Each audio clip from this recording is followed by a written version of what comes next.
Using cereal as our example of cells in a bone, we've taken a small plastic bag. These plastic bags are the small snack size bags, and they kind of represent a section of the bone, so you don't have to have an entire plastic bag, because that's usually too big. A bone is very large, or a bone is actually pretty narrow, and the sandwich bags are pretty large.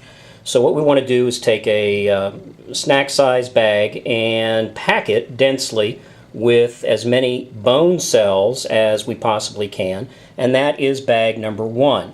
In bag number 1, we've got 248 cells. 248 cells. That's how many pieces of cereal we could cram into the bag. And of course the bag, as we look at it, it's pretty full.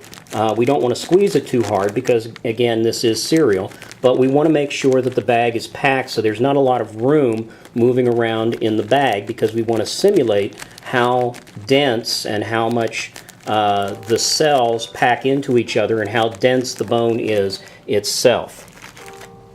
The second bag we're going to look at, we're going to say that that bag has been degraded at 80%. So you take 248, which was the number we put in and can cram into that first bag, and multiply it by 80%, and we get the number 198. So we're going to count 198 pieces, and that's what we've placed into the second bag, representing our second bone. Now we look at the two bags, and this bag, it doesn't look that much different than the first bag. This bag, of course, is packed all the way to the top. This bag has a bit of give in it. It has a bit of air in it. In other words, there's not as many cells in the bone, and so there's more movement. The bone is not as dense as it can be with cells. And that simulates the loss of bone density, or the loss of cells inside a bone, when a person has osteoporosis. Now the third bag we're going to look at, we've taken the number 248, which again is our number of the full bag with as much as we could pack into it, and we're going to look at a 60% degradation, or 60% of that bone loss, and that gives us a number of 149.6, which I'm going to head and round up to 150.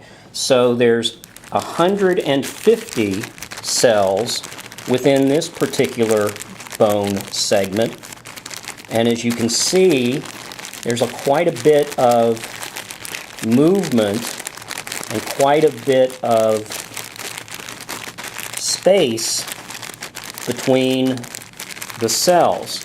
So the bag, as you look at the three bags together, this bag is obviously more rigid, more dense. This bag is less so, and this bag even less dense. So now we're going to create an experiment. We're going to make an experiment to see what happens if a person would fall in one gravity. Okay, we're not going to talk about space, we're going to talk about the earth. So what would happen if a person would fall and have 100% density in their bones, or have some loss of bone density due to osteoporosis? So we're going to set that up.